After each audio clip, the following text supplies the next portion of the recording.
Dvorkin was the chief content officer of Tribune Interactive, a recently formed digital business unit of the Times parent company.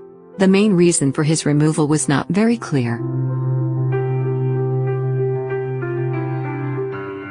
Former Los Angeles Times editor-in-chief Louis Dvorkin was fired by Tronc Incorporated on Thursday, and many dozen other employees of the firm were put off.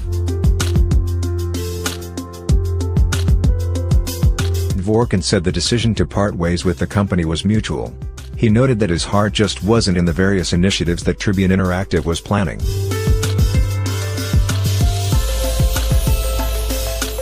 The layoffs, which included Tribune Interactive's Los Angeles-based video and online content teams that operated separately from the Times, were due to a change in the company's business strategy, according to a source familiar with the cuts who was not authorized to speak publicly.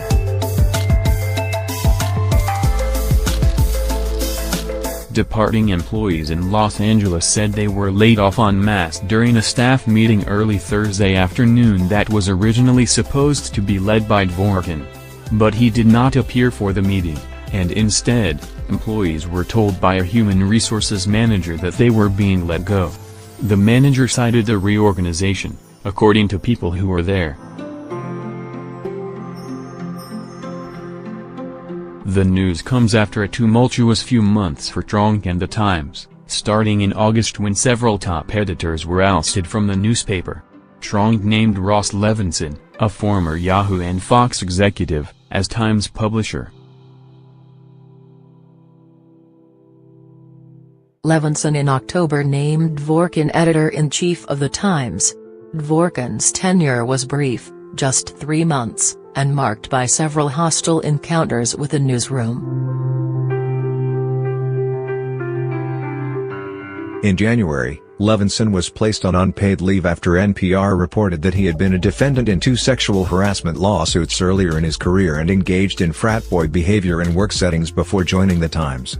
He was later cleared of wrongdoing after a company investigation into his conduct and was made chief executive of Tribune Interactive.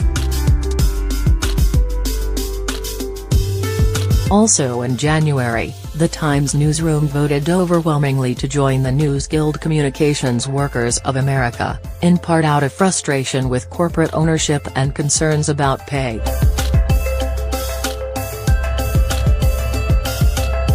A month later, Tronc announced that it had entered an agreement to sell the Times and the San Diego Union Tribune to LA biotech billionaire Patrick Soon-Shiong. The deal is expected to close this month. In announcing the formation of the business unit in February, Tronc chief executive Justin Dearborn said Tribune Interactive would deliver value for our shareholders through growing digital audiences for our award-winning journalism, new creative content and product initiatives, and growing digital and diversified revenue streams. But how it would accomplish that was unclear. In recent weeks, Tribune Interactive employees in Los Angeles said they were not given tasks and felt abandoned by management. They were especially concerned when several Tribune Interactive executives, including Dvorkin, moved out of their downtown LA offices to the West Side without alerting them.